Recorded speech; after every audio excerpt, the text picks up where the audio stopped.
Welcome to the Debate Network. This raw dogging with Dom. And friends. With benefits. Kathy! Oh, lady psycho. Oh, lady psycho. And you know what that means. 3 letters, 3 words. NXT, let's fucking go. Oh, what is going on, everybody? Welcome back to this week's episode of the AEW Dynamite Watch Party. It is Friday, and you know what that means. Only one thing. It's time for Friday Night SmackDown right here on Circle Debate Network for the watch along. It's Kayla, the Queen of the South. Yo, the Get Your Podcast crew is in the building. That's right, you got your homie Gus. Yeah. What is going on, everybody? Welcome back to the latest episode of Game Breaker Sports. She bangs. Oh, baby, when she moves, she moves. Yo. He moves, baby. And he's back.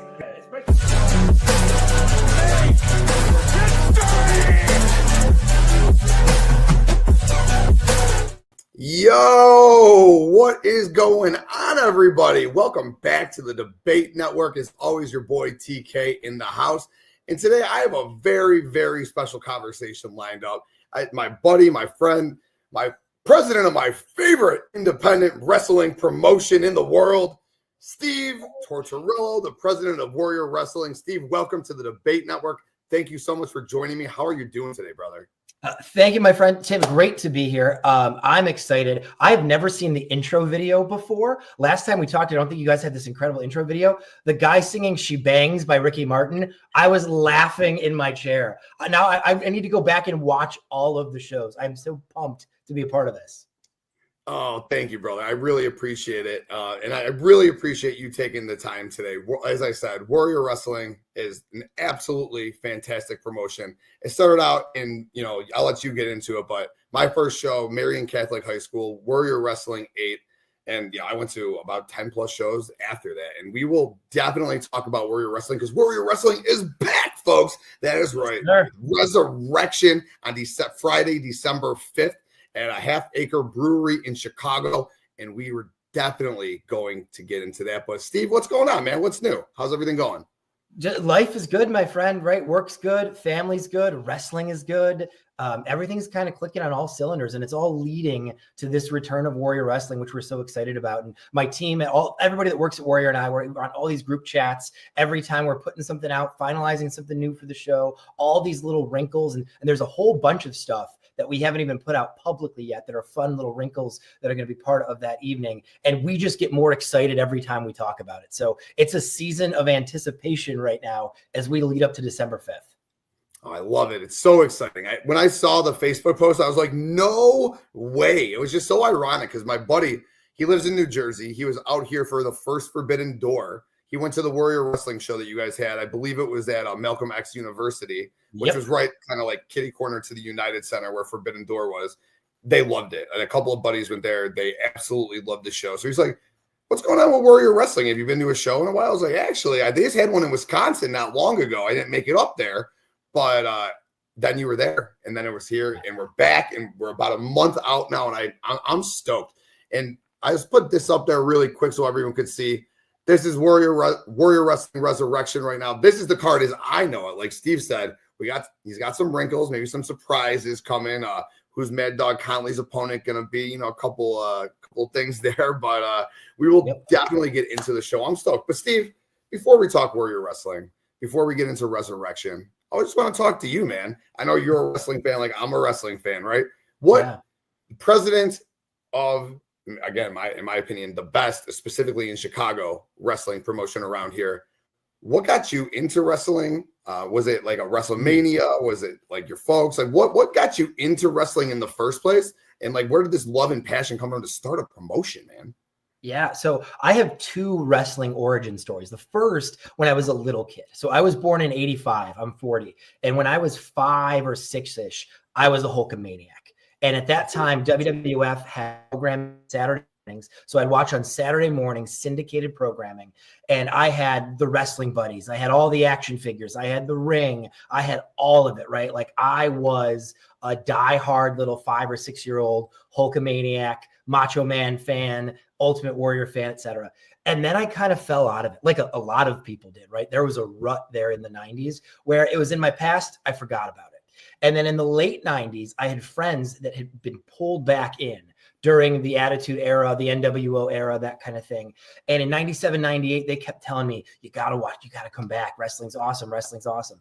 And I would make fun of them mercilessly. Like, how can you like wrestling? It's so stupid. It's so fake. I loved it when I was 5. I'm not 5 anymore. Yada, yada, yada. And I was camping at my buddy's house. We were doing camping in the backyard where like, you take some tents in the backyard and pretend like you're out in the wilderness, but you're 10 feet from indoors. And we were camping in my buddy's backyard, 3 brothers, Andrew, Brandon, and Conrad. And we were out camping in the tent, me and the guys, and I was razzing them about wrestling. And finally they're like, enough. We're going back in the house. We're going to show you a tape of last week's pay-per-view. And they brought me in and they put the tape in the VCR. And it was 1998, June 98, Hell in a Cell, Mick Foley versus The Undertaker. And I sat there and I watched Hell in a Cell with my jaw on the floor, like looking at my buddies like, are you serious? And I was back. So originally when I was a kid, it was Hulkamania in the 80s and the cartoon characters. And then in the Attitude Era, it was Mankind, Undertaker, Hell in a Cell that pulled me from being the biggest skeptic to being immediately all the way back in. Oh man, I love it. Those are great stories. I have very similar stories. I'm also 40 years old. I was also a little Hulkamaniac. I also had the wrestling buddies and the wrestling figures. I didn't fall out of it. I was hooked my whole life. But the Attitude Era, there was that lull for a little bit there. I totally agree that that mid 90s, that like 93 to 96 WWF was really tough to kind of digest. And then the Attitude, it was stone cold for me. I was at WrestleMania 13 with my grandpa. Bret Hart actually whacked my grandpa with his hand when the Stone Cold and Bret Hart fought in the crowd on accident. No. Like I was hooked, man. And then just watching Stone Cold bleed out while Ken Shamrock was special guest. So like that absolutely sold me and kind of like hooked me for life there. But great stuff, man. Great story. The Hell in a Cell was, I mean, as a kid, I mean, you were probably like 13, 14 at that time. Yeah, watching a grown man be thrown off of a cell like that, choke slam through the cell like that. I mean, coolest thing you could have ever imagined for a 13-year-old, right? Like just like another world opened up, and I fell in hard. Like within a month, I was more obsessed than the brothers who got me hooked back in. And to this day, like they come to me with wrestling questions because they've fallen out of wrestling again. And I am 27 years later, more hooked than ever. Yes. All right. Awesome. So that was going to be my next question. So obviously you're still huge into wrestling right now. Yes. You've had some absolute studs at your promotion throughout the years. You've had Will Ospreay, arguably the best in the world. Konosuke Takeshita, who in my opinion is the best wrestler in the world. Mike, IWGP world champion. You have Mike Santana, who is now the TNA world champion. Go back on YouTube, Warrior Wrestling Speedball, Mike Santana. I think it was Warrior Wrestling 20. Check that match out. It was an impeccable match. I won't spoil it for you. But you've had some real certified stars come through Warrior Wrestling. Do you follow do you follow WWE, AEW, New Japan, a little TNA, a little bit of it all nowadays? Or what do you consume in your free time? Yeah, great question. So the only program I watch regularly is Dynamite. Just because there's so much. And as you and I were talking before we went on air, right? We each got little kids. You've got a 5 and a 3-year-old. I've got a 3-year-old. We've got work. Like there's wrestling on 7 nights a week now, which is crazy to think about because when we started Warrior Wrestling, there was Monday Night Raw, Tuesday Night SmackDown Live, and then nothing on broadcast television for the rest of the week. And that's a big reason why the indies thrived and New Japan thrived in America and all those things, because there was a glut. There was 5 days in a row with no wrestling. Whereas nowadays there's wrestling every single night. And that's a great thing. I just can't consume it all. So for me, I watch Dynamite every week because that is when it's hitting the flavor of ice cream I like the best. I don't dislike WWE. I don't dislike NXT. I don't dislike TNA. I don't dislike New Japan. I just, if I only have time for one dessert, I'm going to choose the ice cream flavor that I like the best. And right now, for me, that's Dynamite. Oh man, that's a beautiful analogy. I'm right there in that boat. Obviously, if you're watching right now on the Debate Network, you know I'm hosting the Dynamite Watch Along weekly. I love Dynamite. In my opinion, right now, AEW can do no wrong. They're just clicking on every cylinder. Like you said, when they're right, it's right. So I'm right there with you. With that being said, who is your favorite wrestler in the world, or who do you think is maybe the best wrestler in the world right now? So the answer to that for me is usually Will Ospreay, as you alluded to earlier. But with Will on the shelf right now, I think Takeshita, like you said. I also think Bandito, who we've worked with a couple of times and who's an amazing person. He is killing it in AEW, in ROH, in CMLL. He's doing some Mexican independence where he's going in and doing 25-minute epic bangers in front of 300 people in the middle of nowhere in a farm town in Mexico. Like Bandito is like that rock band that's just hit their stride and they're barnstorming the world. That's Bandito right now. So I would say Takeshita is up there. Bandito is up there. Yeah, in fact, I put it as a 2-horse race for me. I think those two are the best in the world right now. You know, that's so funny that you said that, man. When we were talking when the PWI 500 dropped not long ago, I was appalled where Bandito was. I don't remember the exact spot, but I was like, how is this guy not in the top 5? It was just like, and it's Takeshita too. It blew my mind that they both were in the top 5.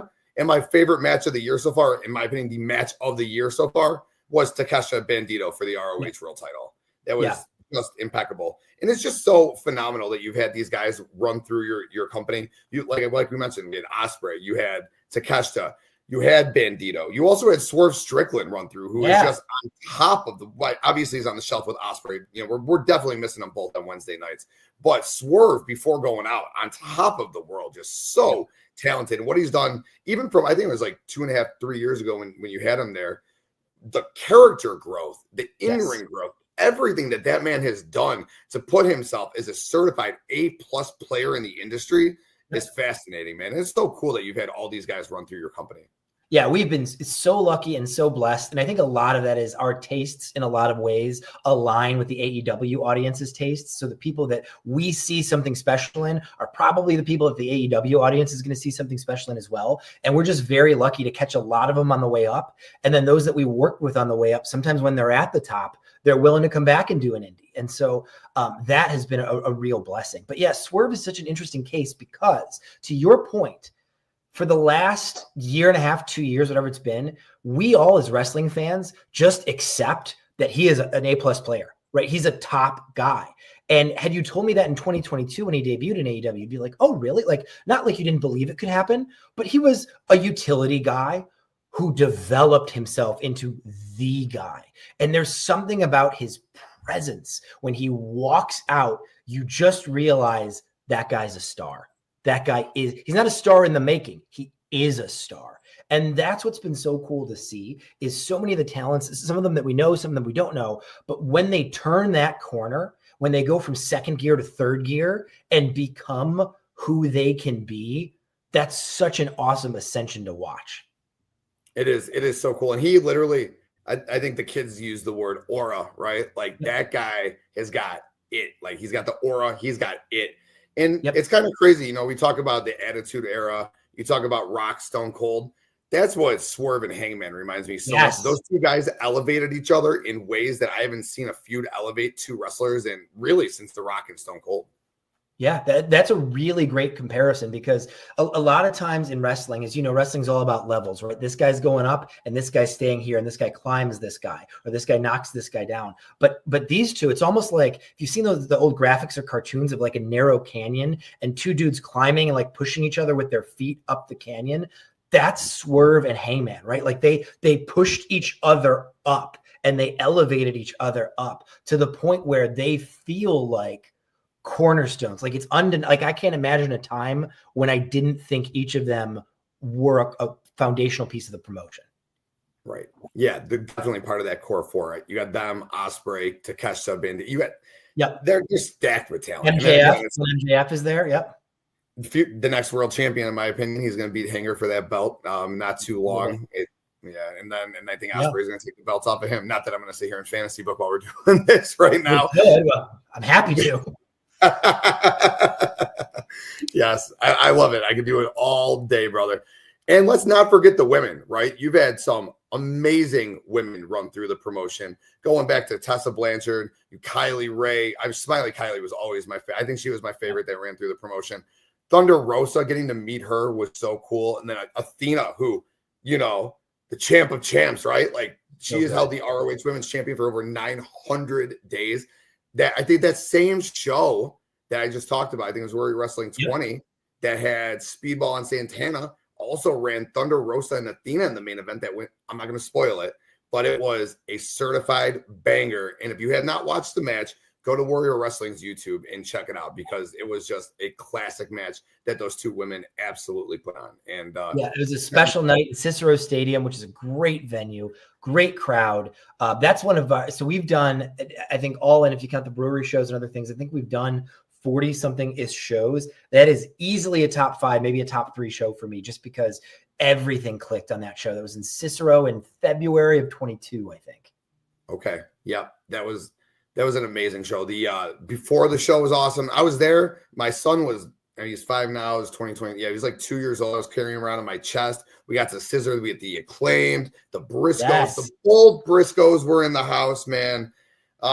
Man, that was a great show. That was awesome. Well, all Warrior Wrestling shows are a great show, but you're right. That show in particular to me, that and the original I went to, Warrior Wrestling 8, because that was also, they had that War of Attrition match, which I've never seen in my life, dude. The coolest match format ever. Do you want to explain what a War of Attrition match really is before we go into Resurrection? So our first one we ever did was Warrior Wrestling 2 to crown a first champion, and it's an 8-man match. It starts off as a 4 versus 4 tag team match. The losing tag team is eliminated. The remaining tag team splits into 2 teams of 2, and they have a traditional tag team match. Losers are eliminated. The winning team then faces off 1-on-1, and the last man to survive is the winner of the War of Attrition match. It's 3 matches in one. It combines all different types of talent, types of action. It is a marathon of a match, but we love it, and it's our signature match. The coolest match format ever. Like it's never been done on national TV before. When I saw it, I was like, what is, you had the women's at Warrior Wrestling, I believe you had the women's and you had the men's that day. And that was when Brian Pillman Jr., he wrestled Bully Ray early in the show. And then he ended up in the War of Attrition match, and he ended up walking out as the Warrior Wrestling World Champion. It was just like, I'm like, what am I watching? Like you hooked me, man. Hooked me on my first show. It was so cool. Dude, I'm glad. We had so much fun that show. Yeah, Bully and Pillman were great. And Pillman was such a great champ. What a great underdog baby face. Just charisma, or Riz as the kids would say. Right, he's just got this aura of being a guy you like and want to root for. And he was a great champ for us. Oh, he sure was. He sure was. And I guess the last thing I'll say before we go into Resurrection, the Luchadors. You have had such a string of great luchadors, man. The old Aramis, who is now Hologram, just killing it in AEW, was your original. What was the championship called? I'm sorry. It was our Lucha Libre championship. He was our first Lucha champion. Beautiful. And the matches that he put on with Beast Mortos was just. You guys had the War of Attrition match on the Luchador for the Luchadors. I was on the stadium, on the field. That was so fun, dude. Just amazing memories. I love it. You've done such an amazing job with this promotion. Thank you very much. Yeah, we love it too, right? We are just as big of fans as anybody else, probably more so. And we're not going to put on a show that we're not excited about. And we're meaning me, Eric, Henry, Tiffany, Dominic, everybody on our team. Like we have to look at the card and go, I'm excited to see this show. I would drive to another town to see this show. And if not, then we have to tweak the card and fix it, because that's what we want to offer to other people, something that we're excited about. Our flavor of ice cream, the best we can possibly serve it to you.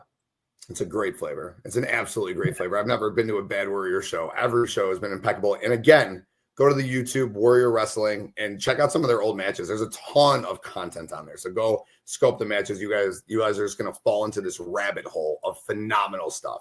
I'm sure there's a couple War of Attrition matches on there. I know that Takesha Speedball or that Takesha match on there, but that Speedball Santana match on there. Athena Thunder Rosa is there. So go check out those matches for sure. Please do. Yes. My friend, do you want to get into Resurrection? Yes, let's talk. All right, let's go. So let's pull up. This is the Resurrection card. First and foremost, Willow Nightingale with some VIP experience right there. Willow is going to be in the house. That's phenomenal, right? Yes. And she will be in action as well. In fact, I will tell you this is not public yet. So depending on when we drop this, you might be the debut news of this. We are going to do a national search. We're calling it the Willow Warrior Challenge. We are looking for the absolute right women's wrestler, anyone from across the United States, to challenge Willow Nightingale. And that will be the main event of Warrior Wrestling Resurrection. We are going to ask women's wrestlers across the country, throw your hat in the ring, post on socials. It can be a promo. It can be a match. It can be whatever you want. It's going to go from November 1 to November 11 for an 11-day window. We are going to open up to any women's wrestler in the United States. Call out Willow, shoot your shot. On the 11th and 12th, we will pick a winner and announce it the night of November 12th. During the women's blood and guts match, we will announce who we pick to face Willow in the main event of Wrestling Resurrection. Let's go, baby. That is so cool. Breaking news right here on the Debate Network from Steven Warrior Yes, Wrestling. sir. I love that. The Willow Wrestling Challenge. Oh, man, that is so good, dude. That is so good. I got my VIP ticket. I've never met Willow. She seems like just the absolute nicest. Me and my wife, we are stoked to meet her. So I cannot wait for that. That's awesome. You know what? You are not alone. So we did a bunch of like sample grouping when we knew we were coming back, and we had the date, and we're looking at some different talent to be the anchor talent. We gave people lists of here's all different wrestlers that we might bring in, etc. Number one in every group we asked, every person we asked, was Willow. Out of like a dozen and a half people. And we're like, all right, let's do it. Let's bring in Willow. So you are not alone, my friend. People are pumped. I love it. And remember what we were talking about earlier? They're like right about to hit that. And I know Willow's already hit it. And she's but Willow is world champion material. She will be the AEW Women's World Champion one day. She's going to be leading that blood and guts team. I'm stoked for that match as well. So how cool. November 12th. Let's go, baby. That is so exciting. So we got Willow is the focal point. She's going to be the main event. That is so cool. We got 6 matches so far on the docket. We got my boy Sam Adonis, Mr. Warrior Wrestling. Cannot wait to see him back in action against Cody Lane. We got Trevor Outlaw against Richard Holiday. That one should be a lot of fun. We got a Nixie XS against Tootie Lynn. We got Beastman Horse against Sam Beal. Looking forward to that one. Better Together against Latino's Most Wanted, and Mad Dog Connolly against a surprise opponent. Maybe Lance Archer coming back. No spoilers, but maybe surprise means surprise.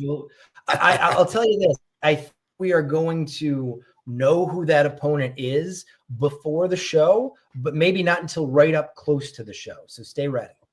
Cool. Cannot wait for that. But all right, you want to just run through these matches? Let's talk about them really quick. So let's go one by one. Let's talk about the tag team match here. We got Better Together taking on Latino's Most Wanted. So Steve, talk to us about these tag teams. Sure. So one of the things that we focus on is trying to not only bring some names, like Willow Nightingale is going to headline the show. Mad Dog Connolly is the hottest guy on the indies right now, the man too violent for TV. We're going to bring in some names, but we always want to bring in some names you might not have heard of yet. And as we talked about earlier, right, you could go back through our catalog and, Wardlow was on our show for 6-8 months before he popped up in AEW. There's a number of people like that were with us before they popped up. You mentioned Spiley Kylie Ray before she was in that first AEW summer run. So one of the things that we focus on is introducing you as a fan to somebody that's going to be big soon. And we think both of these tag teams are going to be really big really soon. Better Together is out of Florida. They are trained by Sean Spears and a number of other guys out of that training school. They are absolute characters who can absolutely go in the ring. We talked about Aura before. If you've not seen them before, just wait. These guys have it. Whatever that special sauce is, they've got it.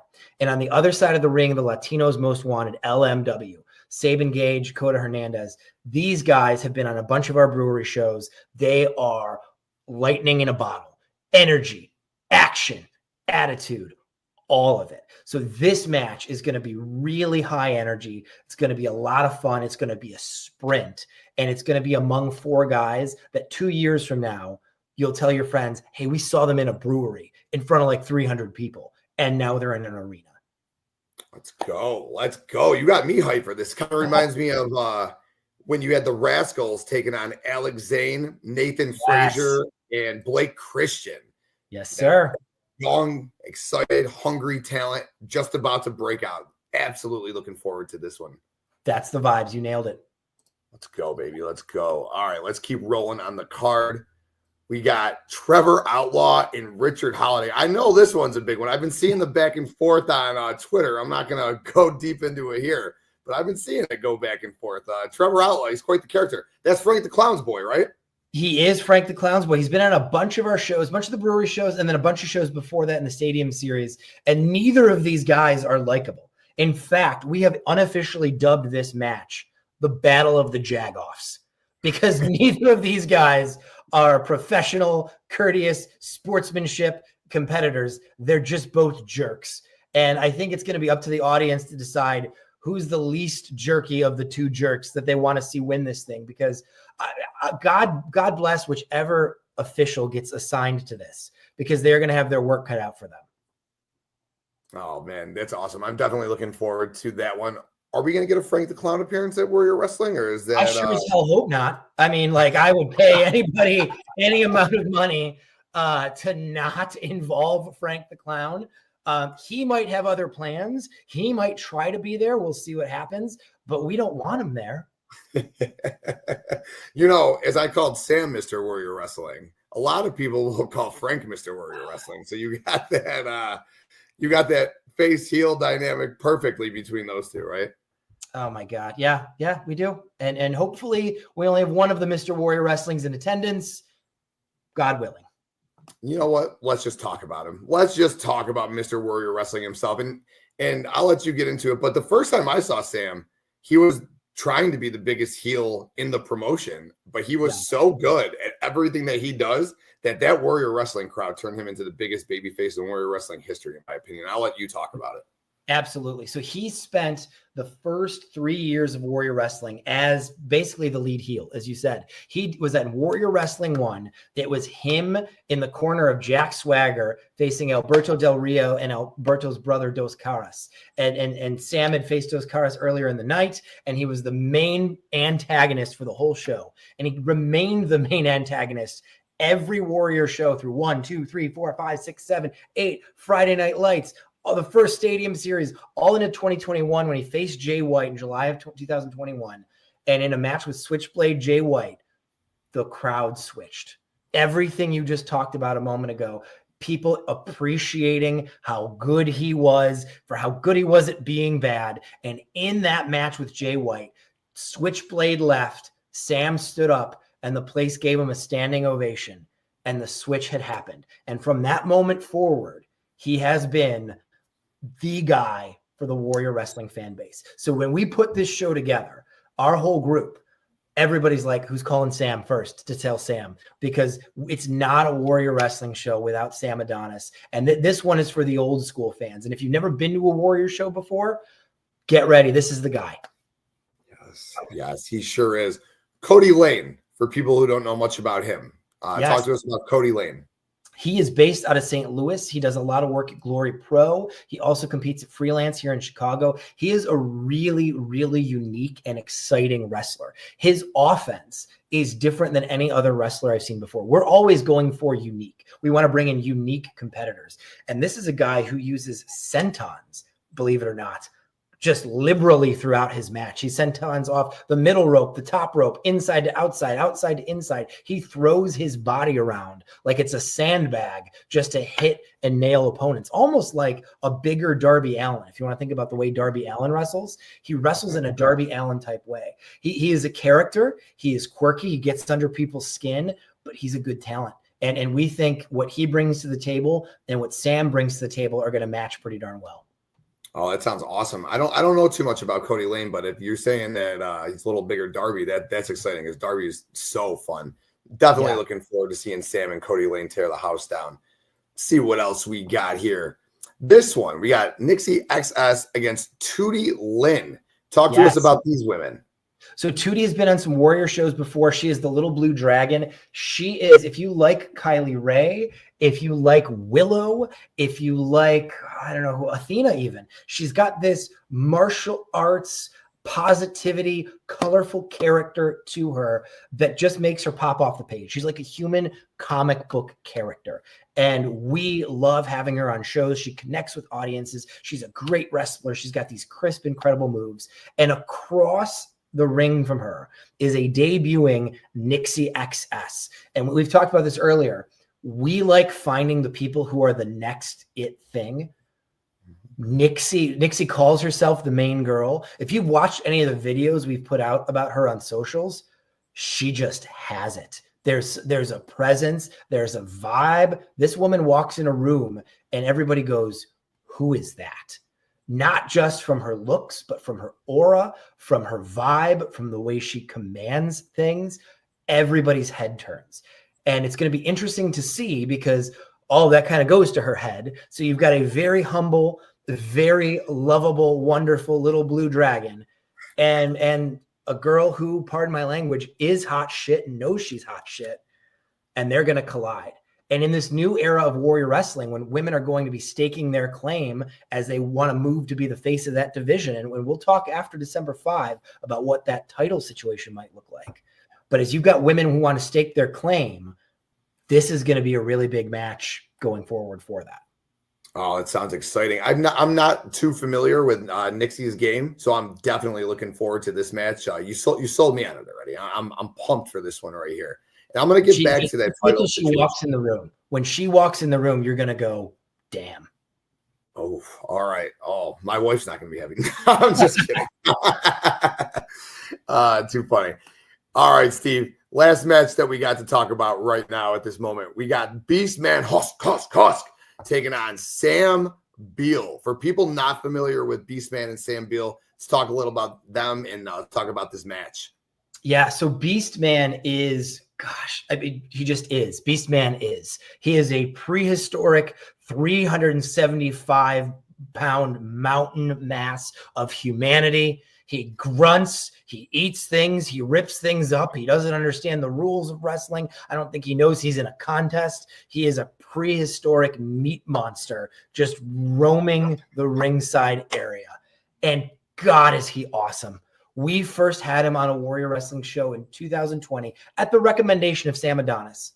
And we're like, all right, seems interesting. And then he came out, my God, like whatever wrestling is, and we can all debate about what it is or it isn't. Whatever it is, he's it. He gets it.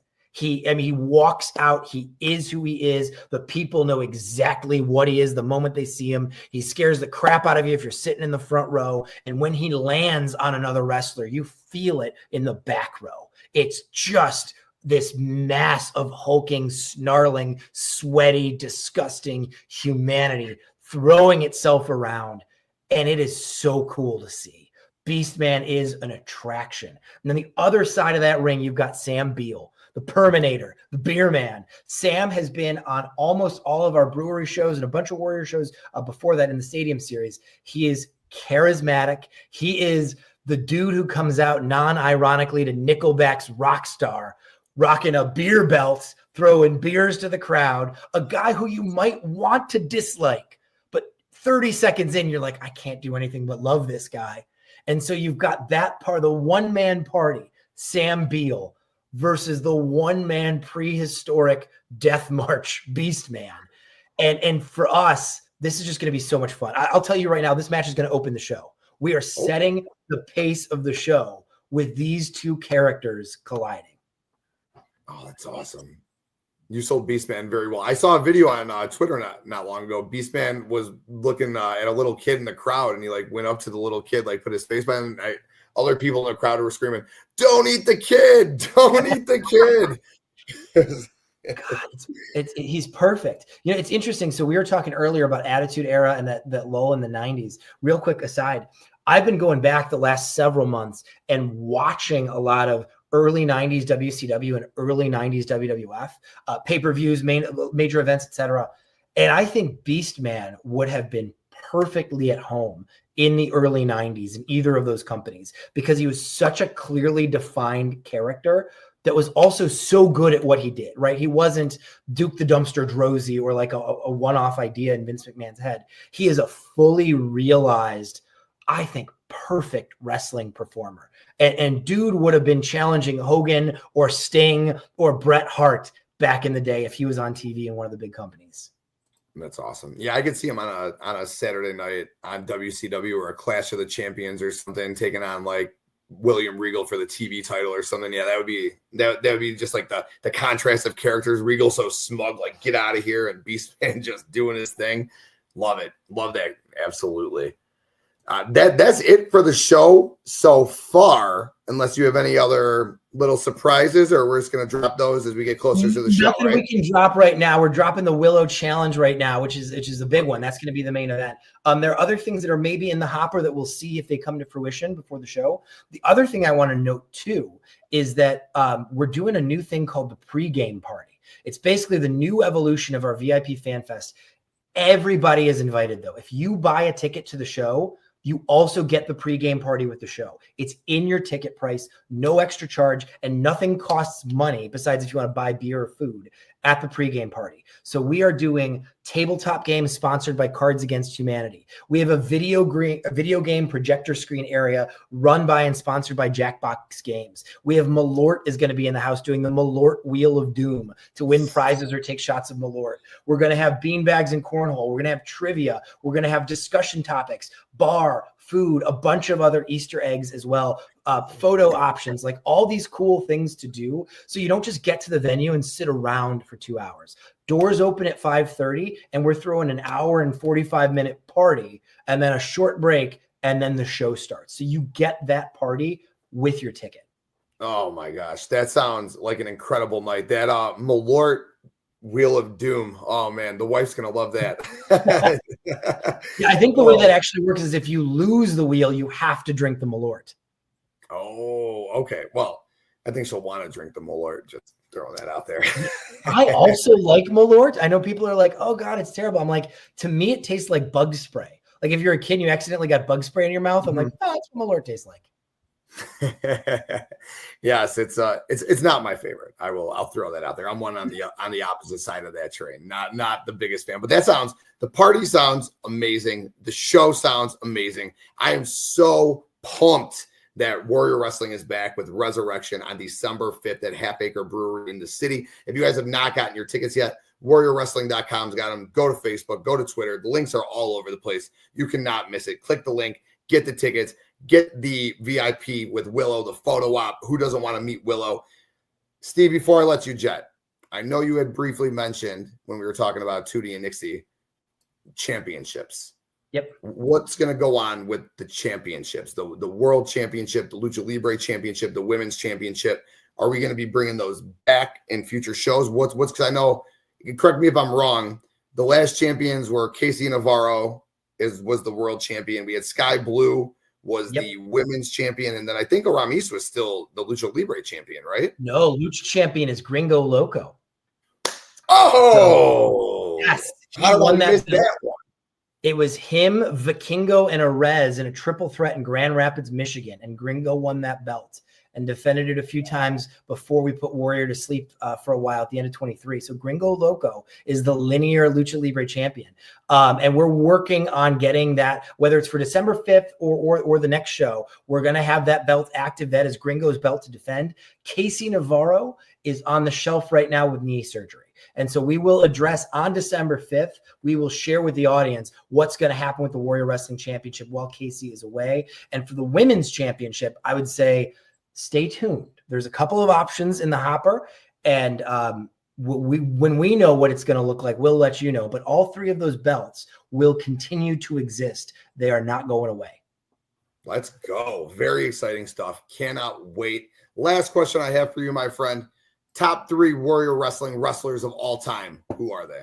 Whew. Okay, so one of them we already talked about, Sam Adonis. I think he's got to be up there. I think another one that absolutely needs to be up there is Brian Cage. Brian Cage was the first champion and really the foundation of the first couple years of our promotion. Brian was the match of the night guy every night for Warrior Wrestling. 1, 2, 3, 4, 5, 6. I mean, he was the guy, and has been in major matches since. So I'd say Sam Adonis, Brian Cage, and then, you know, he was Casey Navarro's a possibility. So is Will Ospreay, though. And Ospreay's only been in a handful, but the handful Ospreay was in were incredibly impactful. It was him in Amazing Red and Rocky Romero versus the Rascals at Warrior 7. It was Ospreay coming back and winning the title against Blake Christian and Trey Miguel at Warrior 17 at the end of 2021, and then walking the title down the belt of the Tokyo Dome. And then Ospreay defended it all throughout 2022. So KC and Ospreay maybe a tie for that third spot, I'd say. Love it. And Cage was incredible in Warrior Wrestling. Absolutely incredible. And watching Ospreay walk down New Japan's aisle with that Warrior Wrestling belt, also phenomenal. I was marking out like crazy. I texted my buddy, the same buddy who was at the show. I'm like, dude, do you see this? He's like, oh, it's so cool, man. So again, phenomenal job with everything that you do, Steve. Warrior Wrestling, in my opinion, is the premier independent wrestling hotspot, especially in Chicago, man. You've done nothing. You and your team have done nothing but a phenomenal job. Thank you for taking the time and coming on with me today. It's been a great conversation. I've really appreciated your time. Steve, any final words for the people before we get out of here today? Yeah, I would just say last but not least, so we've talked a little bit about the pregame party. We're also going to do a bunch of unique elements and giveaways and things during the show itself. So on December 5th, you're not only getting the Warrior Wrestling Quality Wrestling Show. You're not only getting the party, but you're going to get a whole bunch of other surprises and little Easter eggs as well. We are really focused on making this not just a great wrestling show, but a great overall experience for everybody. And so we really want people to come out, be open-minded, and experience what we think is going to be an incredible evening of wrestling out of the house. Awesome. Absolutely cannot wait. Steve, where can the people find you? So all of the socials, look up Warrior Wrestling. The exact handles are slightly different, but if you just search Warrior Wrestling, you can find us on Facebook, Twitter /X, Blue Sky, Instagram. What am I missing? I think that's most of it, right? TikTok, LinkedIn. I don't know if we have a LinkedIn page. If you need a job, no, I'm just kidding. But we're out there. Just search Warrior Wrestling on any of the socials, and the links to the tickets are right there. Check it out and come see us on December 5. You won't be disappointed. Cannot wait. Again, thank you so much for your time, Steve. As Steve said, get to the socials, get your tickets. I think there's still some second row. We got some general admission tickets still there. Get there, get the tickets, get your tickets to see Willow Nightingale, because who does not want to meet Willow Nightingale? Steve, really, really appreciate your time today, man. Looking forward, December 5th, Friday night, Half Acre Brewery in Chicago, Illinois.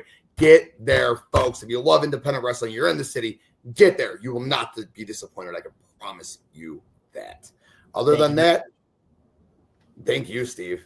Thank you so much for your time. For Steve, your boy TK, you know where you can find this right here on the Debate Network. Check out Warrior Wrestling on all the socials. Go back on YouTube, Warrior Wrestling. Check out all the old content. Such good stuff. Other than that, we